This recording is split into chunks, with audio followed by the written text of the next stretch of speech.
आपकी बीवी आपसे कहे ना मुझे आपसे मोहब्बत है, आपको अगर बीवी से इश्क होगा, एकदम आपके दिल की धड़कन, कोई अजनबी लड़की आपसे अगर कहे कि मुझे आपसे बहुत मोहब्बत है, कि किसी कमारे छड़े छाट से कहे, दिल एकदम कंट्रोल से बाहर हो जाएगा ना, यूं यूं यूं जा रहा है, उसको काबू में रखना मुश्किल हो जाएगा, अटैक ना हो जाए, उछल उछल के आएगा। तो असर दिमाग पे हो रहा है या दिल पे हो रहा है? दिल पे हो रहा है, दिल हिलेगा उसका। लेकिन बीवी सुबह से शाम बोलती रहे कि मुझे आपसे मोहब्बत है, आदमी कहता है कोई तेरे इसके अलावा कोई काम नहीं है, हैं? वजह क्या है? वो जज्बात क्या हो गए, खत्म।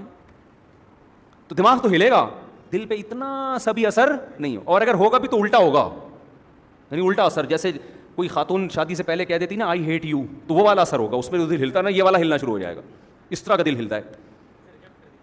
तो हाँ, तो कुरान क्या कह रहा है? कुरान सारी कैफियत किसकी जिक्र कर रहा है? दिल की। वजह क्या है? ये बताने के लिए कि सिर्फ ईमान काफ़ी नहीं है, अमल के लिए किसका बनना ज़रूरी है? दिल।